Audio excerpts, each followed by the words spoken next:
You're mid-sentence at a dinner table, and something strange happens. The room goes quiet. Forks stop moving. Every eye turns to you. You didn't say anything profound. You just said, "So this one time." Something in those 4 words flips a switch in every brain around the table. You feel it too.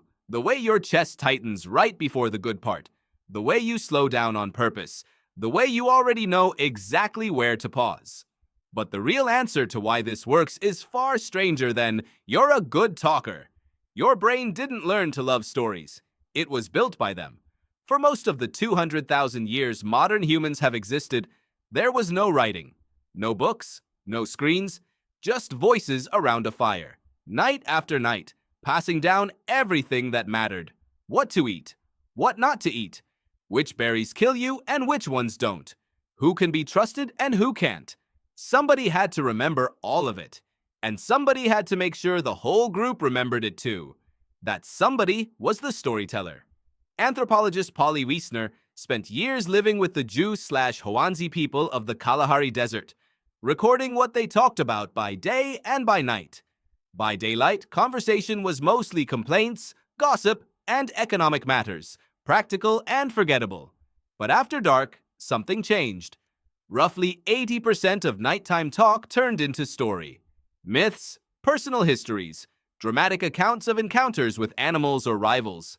The firelight seemed to flip a switch, turning off a tired, analytical mind and turning on a warm, connective, imaginative one.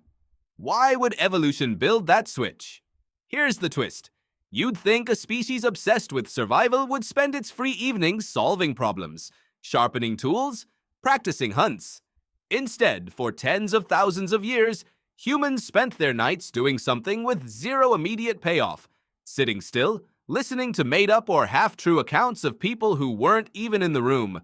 That should have been wasted time. Time that could have gone toward foraging, resting, mating. And yet, the storytellers didn't disappear. They multiplied.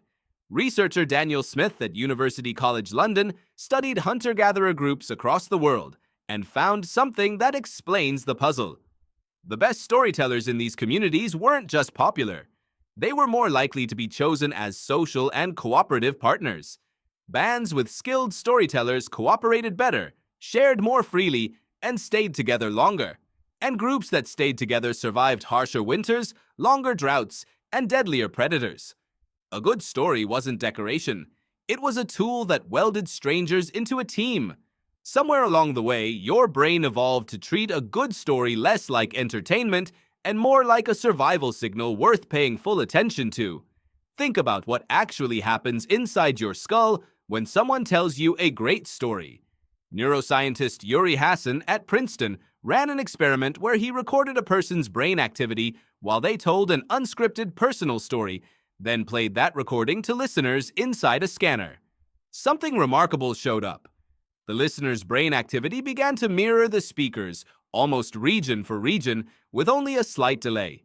He called it neural coupling, 2 separate brains, syncing like instruments falling into the same rhythm. That's not a metaphor. That's measurable. And it gets stranger. When storytellers used more suspense, more emotional peaks and valleys, the coupling got stronger. Listeners whose brains synced most closely with the speaker also understood and remembered the story best. Somehow, the more emotionally alive a story became, the more 2 separate nervous systems started acting like one.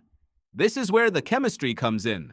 Neuroeconomist Paul Zak at Claremont Graduate University ran studies measuring blood oxytocin levels in people watching short emotional narratives.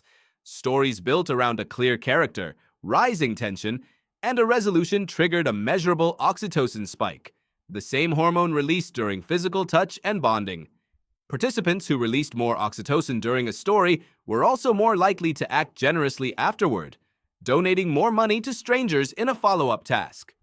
A well-built story didn't just move people emotionally, it changed what they did once the story ended.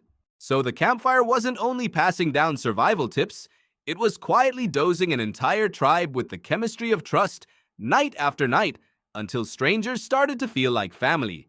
That's the part most people miss when they think about what actually makes a story good. It was never really about the facts inside it. Here's the counterintuitive part. The stories that spread the furthest and lasted the longest across human history are rarely the most accurate ones. Literary scholar Jonathan Gottschall has argued that the human mind isn't built to prefer truth. It's built to prefer pattern, tension, and resolution, the shape of a story, whether or not that shape is entirely honest.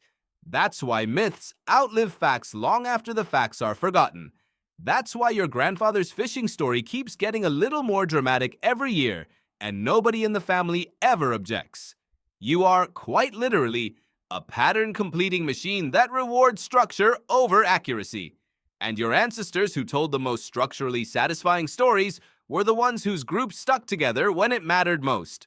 So what does an actually good story need, biologically speaking? Not more facts, not more detail. It needs a shape your brain already recognizes on instinct. A normal world, a disruption, rising tension, and a release. That structure is hiding inside almost every story that's ever gripped you, from ancient hunting myths passed around a fire to a friend's breakup story at a bar last week. Your brain isn't really listening for information. It's listening for a gap that needs closing, and something in you won't fully relax until that gap closes. That's why the pause before the punchline works every time. That's why you won't believe what happened next grabs you even when part of you knows it's a trick. Your nervous system was shaped by tens of thousands of nights around fires where paying close attention to a rising story could mean learning something that saved your life later. The tension itself feels important, whether or not the stakes in front of you are real. There's a second layer to this too, one that has nothing to do with plot and everything to do with connection. Psychologist Robin Dunbar, who spent decades studying primate social bonds, found that when humans replaced physical grooming with talk, the group sizes people could maintain relationships within expanded dramatically. Gossip and story became the new grooming, a way of running your hands through a much larger tribe than any one person could physically touch. Every time you tell someone a story about a mutual friend or narrate your weekend to a coworker, you're doing a version of what a chimpanzee does when it picks through another chimp's fur. You're maintaining the bond. You're proving you belong to the same group. Now think about your own life today, far away from any fire. Every time you're texting a friend about your day, every time you're deciding which parts of a work meeting to bring up first, every time you scroll past a video and stop because the first 3 seconds created a question you needed answered, you are running on hardware built for the exact same reason your ancestors gathered after dark. You are not naturally a boring person or an interesting one. You are a person who either understands the ancient shape your listener's brain is quietly waiting for, or one who doesn't yet. The best communicators you know, the ones people lean toward at dinner tables, aren't smarter than everyone else in the room. They've just, consciously or not, rebuilt the fire. They open with disruption instead of background detail. They let tension sit a beat too long instead of rushing to explain themselves. They give their listener's brain a gap, and then, right when it starts to ache for resolution, they close it. Notice how the best story you've ever heard someone tell you almost never started with, "Let me give you some context first." It started in the middle of the disruption. The car swerved. The phone rang at 2 a.m. She opened the door and froze. Context can wait. Your brain doesn't crave context. It craves a gap. Think about the last time you sat through a bad presentation. Slide after slide of background information, agenda, methodology, before anything actually happened. Your attention drifted within the first minute, and it wasn't because the material was unimportant. It was because your ancestors never evolved to lean forward for an agenda. They evolved to lean forward for danger, change, uncertainty. A meeting that opens with, "Here's what went wrong last quarter, and here's the moment we realized it," will hold a room in a way that, "Here's our quarterly overview," never could, even if both versions eventually cover the exact same numbers. This is why a job interview answer that opens with a specific moment, a locked door, a missed flight, a client screaming on the phone, will always outperform an answer that opens with a list of skills. Skills are information. A locked door is a gap. Your interviewer's brain, whether they realize it or not, is running the same ancient software your ancestors ran around every fire that ever burned. It wants tension before it wants competence. It wants to feel the moment before it's told the lesson. Even the way you end a story matters more than most people realize. Hunter-gatherer storytellers rarely just stopped talking when the plot resolved. They circled back, tying the ending to something said at the very beginning. A callback, a closed loop. That's not a coincidence either.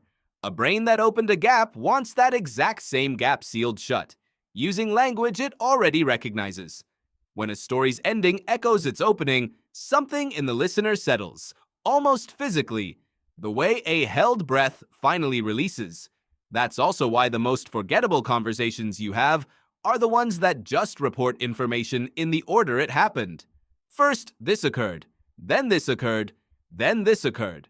Nothing about that structure asks anything of your listener's brain. There's no gap opened, so there's nothing for it to lean toward. The most memorable version of the same events almost always breaks the timeline on purpose, starting at the most tense or strange moment, then circling back to explain how things got there. Your ancestors' storytellers weren't reporting events in order either. They were reordering reality itself to keep a tribe awake past exhaustion, night after night, for tens of thousands of years. You already have everything required to do this well. It isn't a rare talent some people are born with and others simply lack. It's older than talent.